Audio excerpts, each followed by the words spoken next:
क्या पूरी दुनिया में ऐसा कोई राज्य हो सकता है कि जिसके चुनावी नतीजे और वहां किसकी सरकार बनेगी ये स्थानीय लोग नहीं बल्कि वहां रहने वाले विदेशी घुसपैठिए तय करते हों? जी हां, एक राज्य ऐसा ही है और वो भी भारत में ही है। उस राज्य का नाम है पश्चिम बंगाल। पिछले 40 सालों से पश्चिम बंगाल में कौन चुनाव जीतेगा, किसकी सरकार बनेगी और कौन वहां का मुख्यमंत्री होगा, इसमें सबसे बड़ा रोल वहां के घुसपैठिए बांग्लादेशी मुसलमानों का होता है।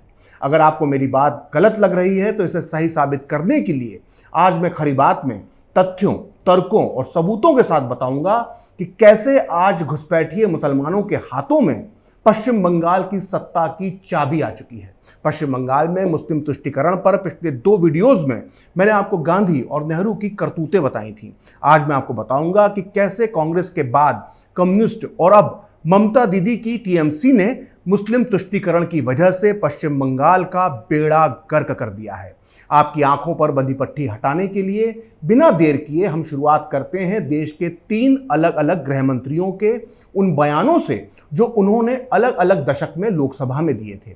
देश के ये तीनों गृह मंत्री कम्युनिस्ट, कांग्रेस और बीजेपी जैसी अलग अलग पार्टियों से ताल्लुक रखते हैं। इन तीनों के बयानों को सुनने के बाद आपको यकीन आ जाएगा कि पश्चिम बंगाल में बांग्लादेशी मुसलमानों की संख्या किसी ज्वालामुखी के लावे की तरह फूट चुकी है। सबसे पहले बात करते हैं कम्युनिस्ट नेता और 1996 से लेकर 1998 तक संयुक्त मोर्चा की सरकार में देश के गृह मंत्री रहे कॉमरेड इंद्रजीत गुप्ता की। तत्कालीन गृह मंत्री इंद्रजीत गुप्ता ने 6 मई 1997 को संसद में बताया था कि घुसपैठ करने वाले बांग्लादेशियों की संख्या अंदाजन 1 करोड़ है। वहीं मनमोहन सिंह की यूपीए सरकार के दौरान तत्कालीन गृह राज्य मंत्री श्री प्रकाश जायसवाल ने 14 जुलाई 2004 को संसद में बताया था कि देश में 1 करोड़ 20 लाख बांग्लादेशी रहते हैं। वहीं पहली मोदी सरकार के दौरान 16 नवंबर 2016 को तत्कालीन गृह राज्य मंत्री किरण रिजिजू ने बताया था कि पश्चिम बंगाल में करीब 1.5 करोड़ बांग्लादेशी घुसपैठिए हैं। इसके अलावा 50 लाख और अवैध बांग्लादेशी भारत के दूसरे इलाकों में रहते हैं। तो सुना आपने, गृह मंत्रालय के मुताबिक करीब 1.5 करोड़ बांग्लादेशी पश्चिम बंगाल में रहते हैं। और ये बात सिर्फ बीजेपी सरकार ने नहीं मानी है बल्कि कम्युनिस्ट और कांग्रेस के दौर में रहे गृह मंत्रियों ने भी इस बात को माना है। जाहिर है मेरी ये बात सुनकर वामपंथी, लिबरल, सेकुलर और जिहादी सोच के लोग यही बोलेंगे कि इन तीनों गृह मंत्रियों ने ये तो नहीं कहा कि इन 1.5 करोड़ अवैध बांग्लादेशियों में सारे के सारे मुसलमान ही हैं। बांग्लादेश के हिंदू भी तो अवैध रूप से पश्चिम बंगाल आए होंगे। मेरे विरोधियों का यह सवाल एकदम जायज़ है, लिहाजा इसका जवाब भी उन्हें पता होना चाहिए और उन्हें उनका जवाब मिल जाएगा पश्चिम बंगाल की जनसंख्या के आंकड़ों से। मैं मानता हूं कि कई लोगों को आंकड़े बहुत बोरिंग लगते हैं, लेकिन किसी भी मुद्दे का सही हल तलाशने के लिए आंकड़े सबसे बड़ा सबूत होते हैं। तो इसलिए आप थोड़ा धैर्य रखिए और समझिए पश्चिम बंगाल की मुस्लिम आबादी के आंकड़ों को। 1951 की जनसंख्या के मुताबिक पश्चिम बंगाल में मुसलमानों की आबादी 19.8% थी। वहीं 1981 में यह आबादी हो गई 21.5%। 1991 में मुस्लिम आबादी हो गई 23.6%। 2001 में यह बढ़कर पहुंच गई 25.2% पर और 2011 की जनगणना के मुताबिक पश्चिम बंगाल में मुसलमानों की जनसंख्या है 27%। इन आंकड़ों को या यूं कहें मुस्लिम जनसंख्या की इस टेबल को आप दिमाग में अच्छे से बैठा लीजिए।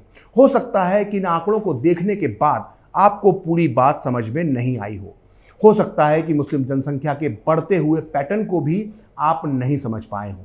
तो चिंता की कोई बात नहीं है, हम इन आंकड़ों को और आसान तरीके से समझने की कोशिश करते हैं। 1951 में पश्चिम बंगाल में करीब 51 लाख मुसलमान थे। वहीं 2011 में मुसलमानों की आबादी है करीब 2 करोड़ 47 लाख। यानी पश्चिम बंगाल में आज़ादी के बाद से मुस्लिम आबादी 5 गुना बढ़ चुकी है।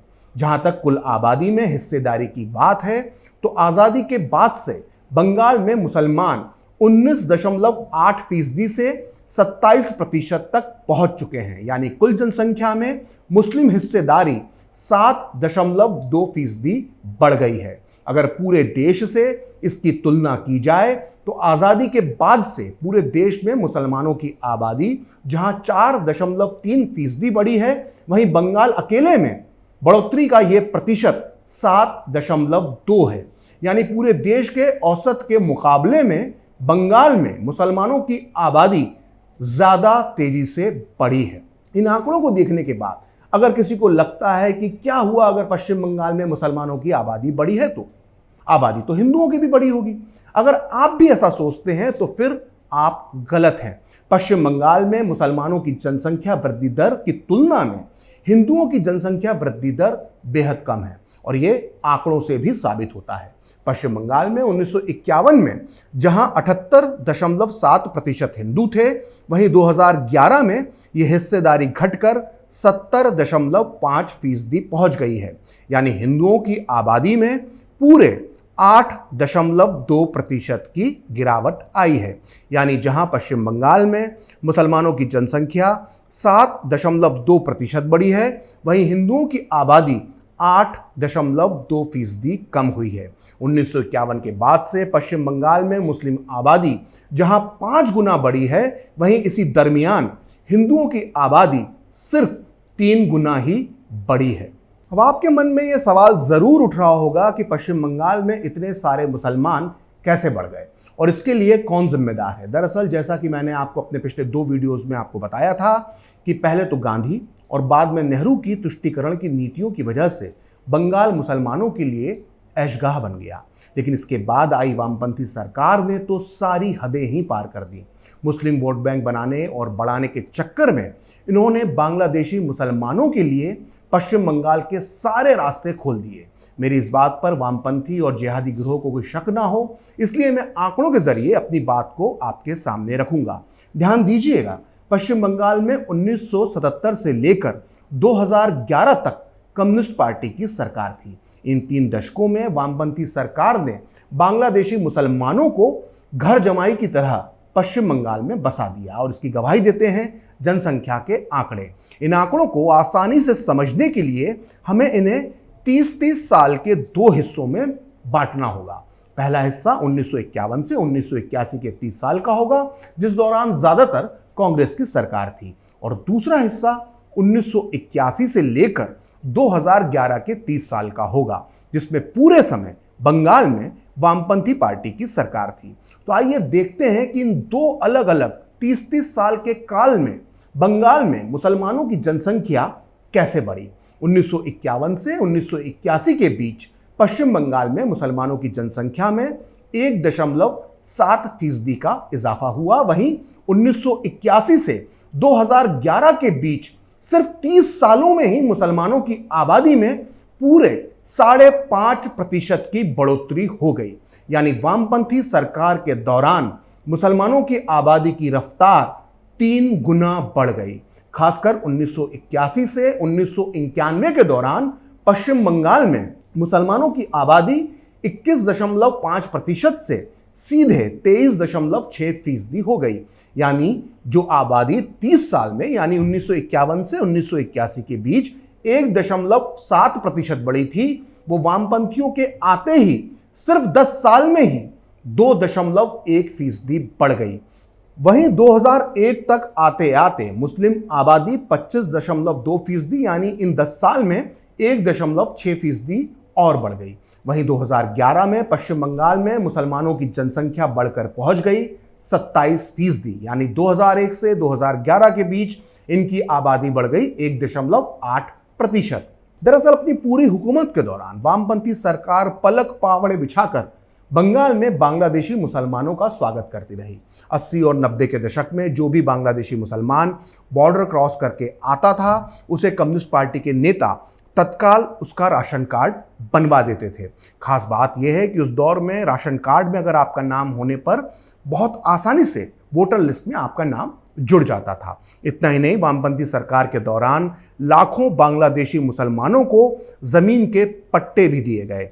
देखते ही देखते 1 करोड़ से भी ज्यादा बांग्लादेशी मुसलमानों को पश्चिम बंगाल में वोट डालने का राइट मिल गया, यानी सरकार चुनने का हक मिल गया। इसका नतीजा यह हुआ कि कम्युनिस्ट पार्टी एक के बाद एक पूरे 7 बार पश्चिम बंगाल का विधानसभा चुनाव जीती और पूरे 34 साल तक राज्य पर हुकूमत करती रही। कम्युनिस्ट पार्टी बांग्लादेशी वोटर्स की दम पर बंगाल में चुनाव जीतती थी। ये आरोप खुद ममता बनर्जी ने भी लगाए थे। आज भले ही ममता दीदी बांग्लादेशी मुसलमानों की दम पर फिर से सत्ता में आने का ख्वाब देख रही हों, लेकिन 2005 में उन्होंने लोकसभा में इस मुद्दे पर जमकर बवाल काटा था। अवैध बांग्लादेशी मतदाताओं को वो पूरी लिस्ट लेकर संसद में पहुंची थी, लेकिन जब उनकी बात नहीं सुनी गई तो वो भरी संसद में फूट फूट कर रोने लगी।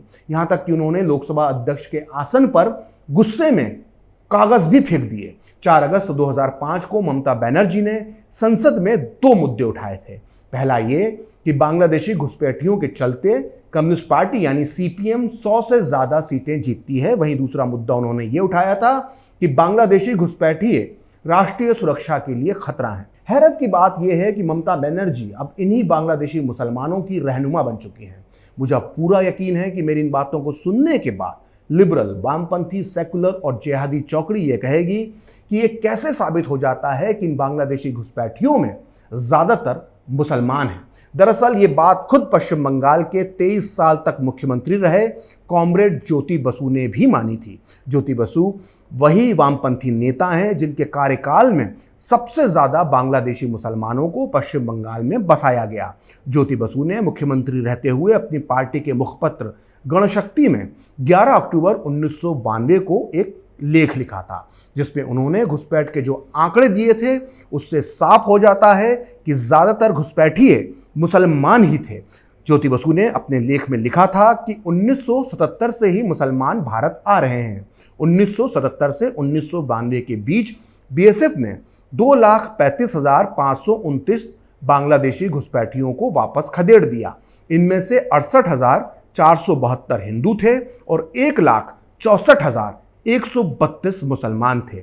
वहीं इसी दौरान मोबाइल टास्क फोर्स यानी एमटीएफ ने 2,16,985 घुसपैठियों को वापस भेजा, जिनमें 56,342 हिंदू थे और 1,69,795 मुसलमान थे। अगर पश्चिम बंगाल के तत्कालीन मुख्यमंत्री ज्योति बसु के दिए इन आंकड़ों पर यकीन किया जाए तो इन 15 साल के दौरान 4.5 लाख घुसपैठियों को वापस भेजा गया, जिनमें से 73% मुसलमान थे। ध्यान दीजिएगा, ये आंकड़े उन घुसपैठियों के हैं जो सुरक्षा बलों की पकड़ में आ गए थे। इससे करीब 25 गुना ज्यादा घुसपैठ के मामले तो पकड़ में ही नहीं आते हैं। यही वजह है कि आज पश्चिम बंगाल की 294 विधानसभा सीटों में से करीब 53 सीटों पर बांग्लादेशी मुसलमान जीत और हार तय करते हैं। वहीं आज पश्चिम बंगाल के 10 जिलों में मुसलमानों की आबादी 25% से भी ज्यादा हो चुकी है। इन जिलों की आबादी में किस तरह से बदलाव आया है, इसे हम आंकड़ों के जरिए देख सकते हैं। मुर्शिदाबाद जिले की मुस्लिम आबादी 1951 में 55% थी, वहीं 2011 में यह 67% हो गई।